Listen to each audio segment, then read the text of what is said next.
Muy bien, vamos a hablar justamente sobre este caso. El caso del enfermero que habría abusado sexualmente de un cadáver. Estamos hablando de una parafilia. Ahora, las parafilias se pueden considerar como enfermedades, son tipificadas como delitos. Justamente estamos en esta mañana con Rodrigo Ayo, nuestro psicólogo, a quien le damos la cordial bienvenida. Rodrigo, es un placer que estés con nosotros. Muchas personas piensan que las parafilias no son enfermedades, no son trastornos psicopatológicos. ¿Tú qué opinas sobre esto? De todas maneras, el mismo concepto de parafilia ha ido cambiando. Y buenos días, nos viene un gusto poder estar conversando aquí. Aunque ya me decía yo el otro día, qué tema más poco amigable hablar inclusive de parafilias, hablar concretamente de necrofilia. Y de cierta manera, quizá el término parafilia tiene mucho que revelarnos también, ¿no? Esto del para es alternativo, es paralelo, y filia tiene que ver con amor.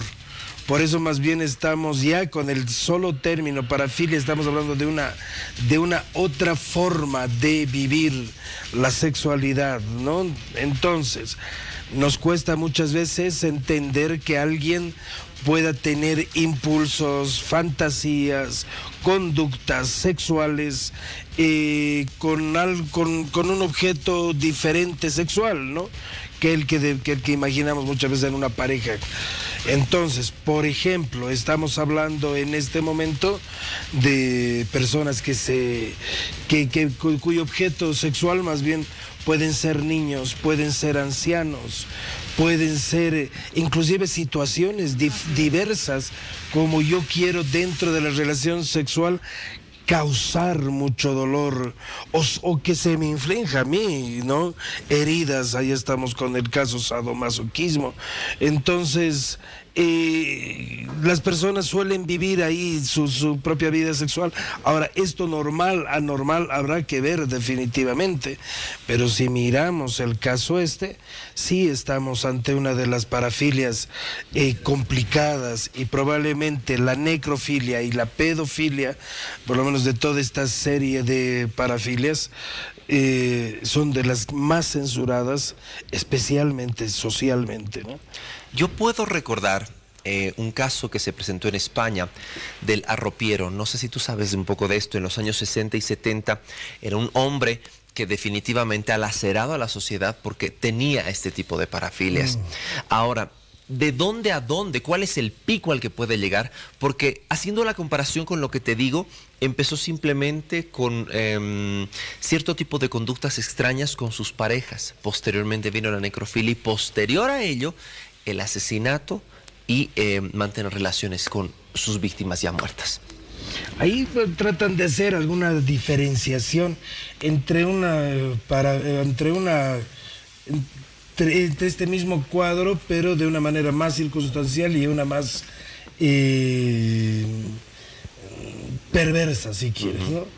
La circunstancial tiene que ver más bien con: yo no he matado para tener el cadáver y del cadáver tener relaciones sexuales con el cadáver, ¿no? Este componente más bien tiene que ver con esta actitud de hacer especialmente daño con para este fin, ¿no? No es el caso de lo que estamos viendo ahorita. ¿Por qué te preguntaba esto? Porque de pronto podría llegar a desembocar en esto. Si es que continuaba esta persona de pronto, si no se la encontraba en esa situación, ¿puede el trastorno psicológico culminar, no sé, de pronto en algún otro tipo de conducta? Podría ser, ¿no? Podría ser. Habrá que ver en este caso. Es la primera vez, es una persona de 28 años que tal parece, me hace pensar, aunque esperarías que sea alguien que trabaje en una morgue por lo general, ¿no? O esté trabajando en una funeraria, pero ¿será que es alguien que ha encauzado su propia vida, asumir cierta profesión para poder estar al contacto, más bien, sin que nadie pudiera percatarse de esto con los muertos? Probablemente. Ahora, ¿hasta dónde puede llegar esto? Difícil realmente calibrarlo, ¿no? Hoy no ha matado para tener este contacto con un muerto, porque el necrofílico tiene esto, ¿no? Fantasías. Hemos dicho, fantasear, imagínate con deleitarse sexualmente con un muerto.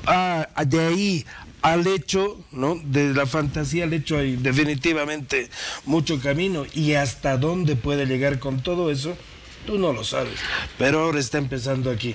En la historia sí nos enteramos de médicos que inclusive hay un médico en Estados Unidos que desenterró al cadáver para llevárselo a su casa, y hasta dicen que conversaba con él, que tenía relaciones. Acusado de con él. profanación de tumbas y además de comportamiento necrofílico. Sin embargo, por ejemplo, a esta persona se lo está acusando de acto obsceno y de una profanación de cadáveres.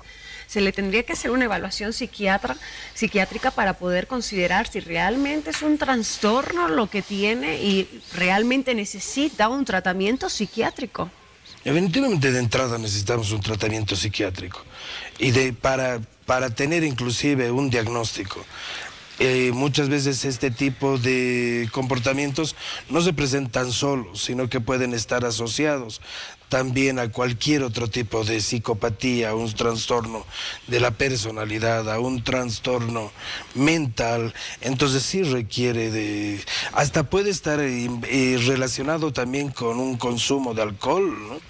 O de cualquier otra droga. Entonces sí, el siguiente camino es poderlo, si queremos, si la intención es ayudarlo, mínimamente es un diagnóstico psiquiátrico. ¿Tendría que realizarse, no sé, de pronto alguna evaluación psicológica, a tu parecer, aquellas personas que ingresen a trabajar en este tipo de circunstancias? No sé, en una morgue, en un hospital, aquellas personas que están constantemente con muertos. Generalmente parece interesante, pero la nueva medicina social, no la medicina en nuestra época, está planteando justamente esto, un manejo, una administración en cuanto a los centros de salud como una empresa, ¿no? No solamente requiere que seas muy calificado profesionalmente para desempeñar cierta tarea, sino que más bien ya se van incorporando en centros médicos este trabajo de recursos humanos, donde se hace la selección del personal, ¿no? Y ahí justamente se establecerán cuál es el perfil que se requiere para esto, y no solamente el conocimiento o la formación profesional. De todas maneras pensé que iba a decir por ahí con esta pregunta, y dije, ¿será que esta familia requiere inclusive de la familia del cadáver, ¿no? Claro. Cadáver. En este momento cierto apoyo psicológico, probablemente sí, ¿no? Medio complicado saber que ahí estaba un ser querido. El esposo ha sido quien encontró la situación, ¿no? Y le da un golpe al señor en pleno acto, ¿no es cierto? Medio extraño, medio difícil de entender la situación. Pienso que de por ahí por lo menos un trabajo de orientación, de que alguien puede explicarle de qué se trata todo esto, creo que es necesario en estos momentos. El apoyo psicológico debe apuntar también a que pueda ofrecer ese aporte, ese soporte no solamente a la persona afectada, sino también a la familia, ¿no? A ver, Rodrigo, hay parafilias que son bastante aceptadas por ciertas parejas, también llamados fetiches, ¿no es cierto? Que están dentro de las parafilias. Pero hay otros que realmente salen de contexto, lo que tú mencionabas, la pedofilia, la necrofilia, gerontofilia. ¿Qué pasa con estas personas? Es decir, solamente, por ejemplo, porque es muy fácil agarrar y decir, bueno, se va a la cárcel, ¿verdad? Pero ¿qué hay detrás de esto? ¿Qué hay detrás de este trastorno? ¿Hasta dónde puede llegar una persona? Hoy decimos, o sea, ¿qué límites tiene? Mientras sea en silencio, imagínate, puede suceder cualquier cosa. No sé si la pregunta trata de ser un poquito cuál es la etiología, cuál es el origen, de dónde viene un poquito. Es complicado poder definir algo así. De todas maneras, bajo la lógica de uno de los psicólogos, Erich Fromm, especialmente el comportamiento necrofílico, él dice que simplemente es ese fiel reflejo de estas personas en la sociedad, usa más el término necrofílico como de caracterológico, no en cuanto a la personalidad. Entonces él dice, son personas que aman la muerte. Claro, eso es literalmente, eso también es necrofilia, ¿no? ¿Verdad? Entonces más bien es lo opuesto a biofilia. Yo amo la vida. Más bien, pero estas, entonces, generalmente son personas que pueden estar vinculados con un estilo de vida. Curioso que haya grupos de música que hagan un culto a la muerte, que literalmente a través de sus letras, su música, apuntan a una necrofilia. O el arte en sus diferentes expresiones, el cine, la literatura. La homosexualidad estaba catalogado como una parafilia. No como una necrofilia. No como una parafilia, pero sí, ¿verdad? como una parafilia. Así es. Hasta la década de los 80, me parece. Entonces ahí ya dentro del libro del DSM-4, que es un manual de psiquiatría, ahí estaba catalogada la homosexualidad como, entendámoslo, como una enfermedad. Porque justamente estas enfermedades de orden sexual va por el hecho mismo de cuál es tu objeto sexual y también esta confusión supuestamente que tiene que ver con tu misma identidad y con el rol sexual que tú tienes y que tú te otorgas, ¿no? Justamente tú hablas de la confusión y para concluir, él decía en el momento en el cual fue sorprendido, esta persona, este enfermero, decía, no sé qué es lo que pasa, es la primera vez que sucede, estoy confundido. Sí, escuché esa declaración. Creo que más que poder decir algo, como psicólogo ahí planteo mi gran signo de interrogación. ¿Será verdad? ¿Será primera vez? ¿Será inclusive última vez? Bueno, si no se trata, no será una última vez. No lo sé.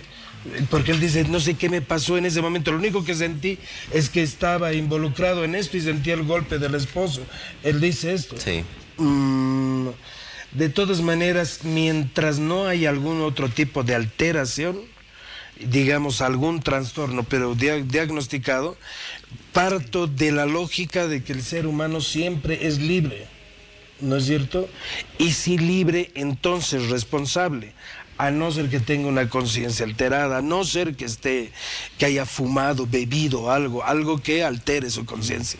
Pero mientras tanto, el ser humano es libre y por lo tanto responsable de lo que hace. Y no solamente libre y responsable, sino también consciente de lo que está haciendo. Rodrigo, muchísimas gracias por estar con nosotros, como siempre, los teléfonos donde te pueden localizar las personas. Gracias por la invitación y si quieres comunicarte conmigo, ahí está mi línea telefónica, el 772-86-622. 772-86-622 o a través de la página en el Facebook Consultorio Psicológico de Rodrigo Ayo. Un gusto poder estar aquí. Rodrigo, muchas gracias. Me han asustado con este tema, es complicado poder hablar delante de cámaras, pero era necesario hablarlo porque no podemos cerrar los ojos a cosas que suceden en la sociedad, ¿no? Hasta pronto. Hasta pronto, gracias Rodrigo por estar junto a nosotros.